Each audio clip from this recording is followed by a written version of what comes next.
Welcome back to my channel. I know I've been away for a while now, but now that Westworld is back, so am I. Welcome back and let's get right into it.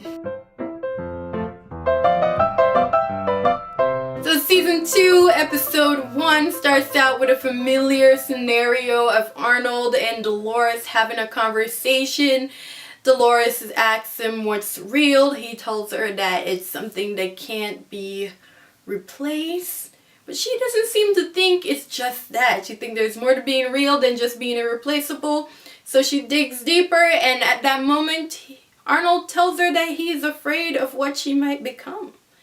His worries were very valid because Dolores has taken this whole Wyatt thing to the next level, and she's going around killing everything in sight. Even Teddy's a bit worried, and he just wants to go somewhere else and be happy living with Dolores, which makes me wonder, is Teddy still on some sort of loop? Not necessarily that he's still attached to the main server or whatever you want to call it, but he seems like he's just still the same. And Dolores points that out where she says that he remains a constant. And it's true. It's remained the same throughout the whole thing. It makes you wonder, is he still stuck on the idea that everything that he does has to be in regards to getting Dolores? Or saving Dolores? The timeline following Ford's death is split into two. You have 2 weeks later and right after. But we move on to see that it wasn't just Ford who had a secret lab and was making monsters of his own or hosts of his own. We see Charlotte with some non-human looking creatures in her lab. I would like to call them Charlotte's creatures going forward. No, in fact, Charlotte's monsters. Those are monsters. They look like if they pick you up and throw you down, all your bones would be broken. Which leads me to question, if Bernard is so advanced that he has DNA and he's able to go through Charlotte's lab without being detected as a host, how is he picked up by the mesh network that shows the host in their proximity? How does that work? I'm a little bit curious how he can't be identified by the door or even Charlotte's monsters. We get to see inside the headquarters. Maeve is still kicking ass. She found Lee Sizemore and she's making him her bitch. She has full control over him.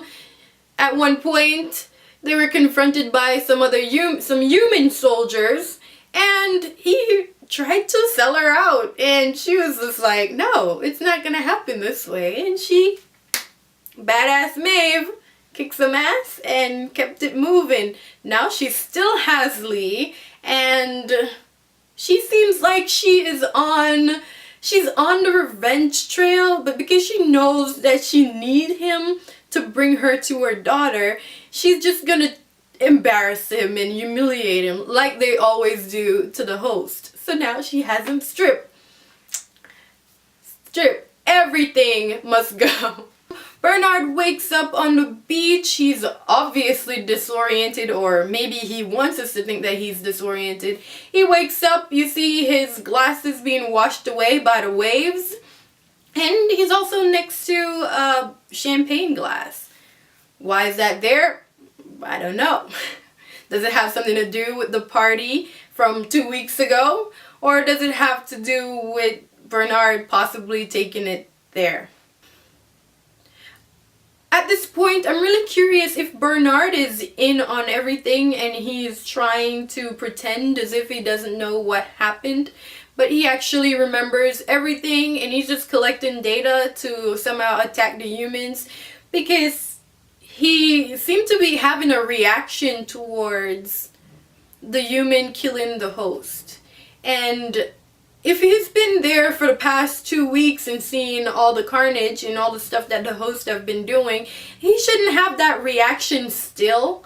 of being shocked when he sees that the Delos Corporation wants to kill all the hosts, even the ones who have not been malfunctioning or been acting bad.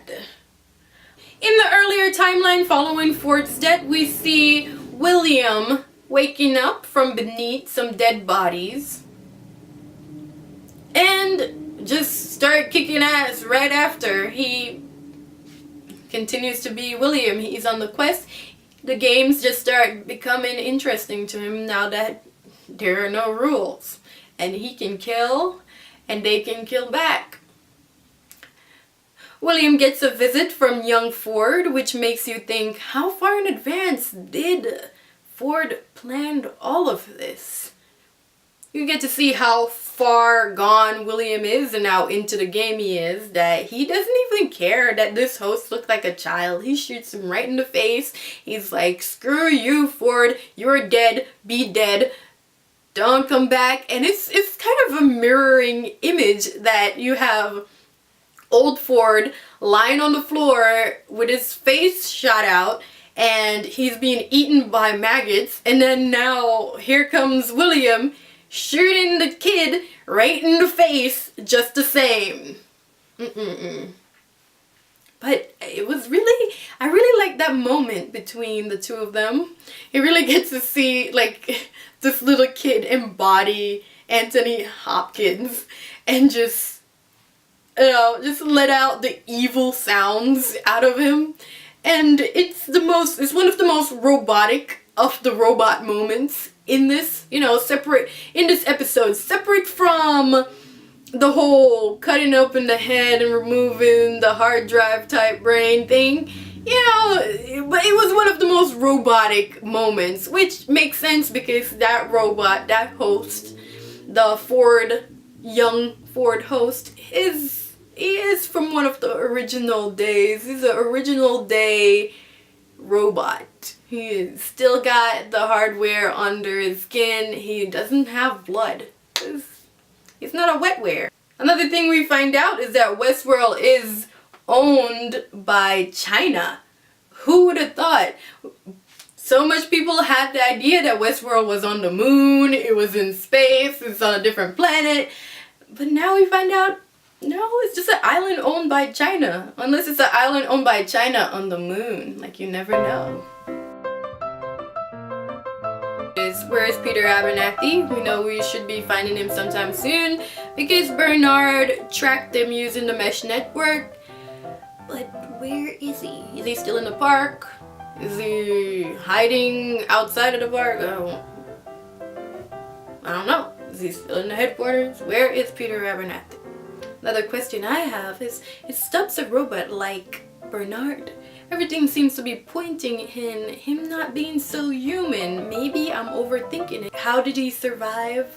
What happened? How is that possible? Is he one of the hosts? I think he might be. Let me know down below if you think Stubbs is a host. I think he is. Just saying. What does Bernard mean by he killed all the hosts? Was it weird to anyone else when Bernard and the new guy said less than ideal at the same time? It was a little weird to me.